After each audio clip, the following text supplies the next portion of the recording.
It's important that I tell you today that you are the prize, not the petition, okay? I feel that there is a shift in self-orientation that is already happening for some people. So someone hearing this today is starting to notice how they've positioned themselves to be accepted by people. And this is in rooms, in different conversations, in systems. And also in some kind of timing that they've placed on something, for example, or spring or summer or next quarter. And that timing is actually not really resolving anything for them. And when they're in this state, they're not actually asking outright for something. But what's actually happening is that they are adjusting. They are waiting. And they're making themselves easier to receive by others.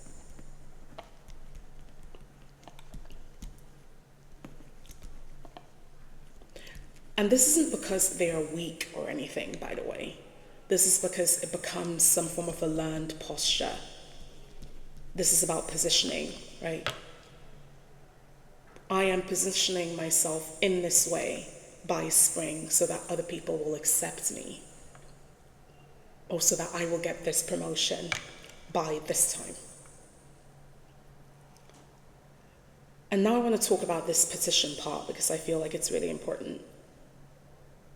You know, petition feels active, right? It's an act of doing something, asking for it. It can feel active. It can feel like effort because you're making the effort to do something. It can also feel like patience because whilst you're making that effort to do something, you're having to wait to see if that thing works for you. So for example, staying available just in case something opens. And you know, you can apply this to work, you can apply this to life, you can apply this to love. I think in love, an example might be like, oh, you know what? I'm gonna give them until next week to see if they change or to see if they notice that this thing that they did to me this week has actually affected me. This is petitioning, right? So it's like you're staying available just in case something opens. But whilst petition might feel active, it might feel like effort, internally, inside you, because you're doing this, because you're waiting, because you're being patient, because you are staying in a particular state, internally it's going to feel like suspension for you, right? So externally it's going to look like this active effort, it's going to look like all this, but internally it is actually suspension. And so what happens then is that you are present, right? You're visible, you're seen, you're present, but you're not positioned in the right way. Now, if we look at prize, on the other hand, a prize doesn't necessarily negotiate its existence. A prize is a prize, right? It's seen, it's visible. It doesn't persuade you to see that it's a prize. There's no form of persuasion. It doesn't perform anything. It doesn't perform any form of recognition. It's not saying, hey, look at me. But it's there. And it doesn't, in a way, shrink itself to fit anything. It just is. It exists. It's there. I think it's probably important that I write it exists. And when it's there, things will either come towards it or they won't, right? I'm going to give a Rumi quote because, and in my videos, it's probably going to be Khalil Gibran and Rumi quotes throughout because they're like two of my favorite. I think Rumi said something like, why are you so busy? Why are you so busy with this or that, or good or bad, you should just pay attention to how things blend.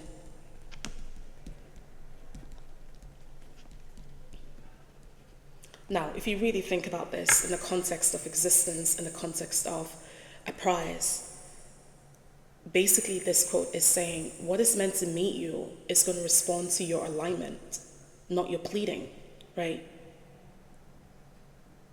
Because petition requires effort. It's like pleading. You're doing something, you're active, you're blah, all this stuff. The prize, it exists. It's not asking, it's not persuading, it's not doing any of that. It's responding to alignment, and people will come towards it because it is the prize. Okay? And the other thing I'll say is that in this state, probably going to put emphasis on you. Not everything that asks for you deserves you. And this is so important to know. Absolutely not. And it's so important to mention this. Because if a space, a role, an environment, a dynamic is only working when you are smaller, when you are quieter, or like accommodating consistently, then that exchange in itself is uneven. Emphasis on the word exchange, by the way, because it's an exchange of energy, right? And so if that exchange is uneven, then it makes you realize this isn't about opportunity. Because an opportunity will have some form of exchange, and that exchange will be valuable to you too. But if you're having to be quieter, if you're having to be endlessly accommodating, if it's only one way, then really it's not opportunity, it becomes more about extraction. Should I write extraction down? Yeah, you can have it in your mind. And so, back again on the emphasis on you. The moment you stop asking, okay, let's shift to the next page. Whoa, it worked, yay, technology. The moment you stop asking,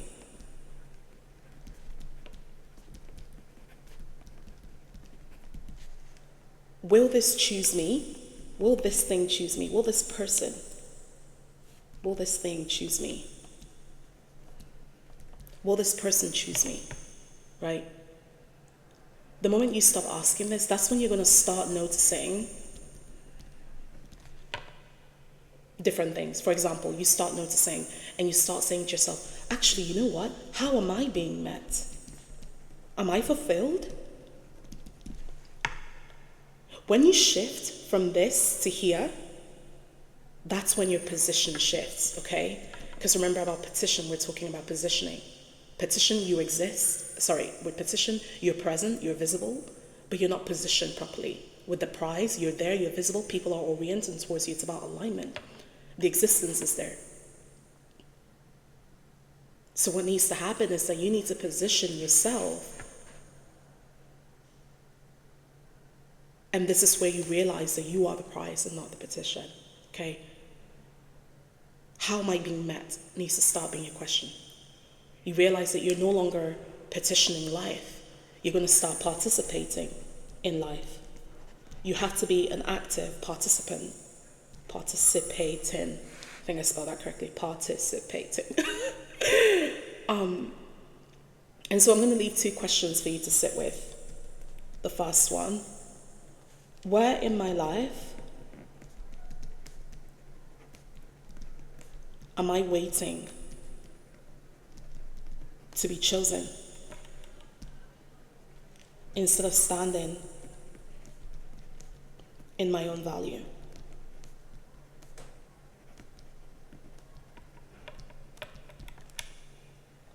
Look at this beautiful rose.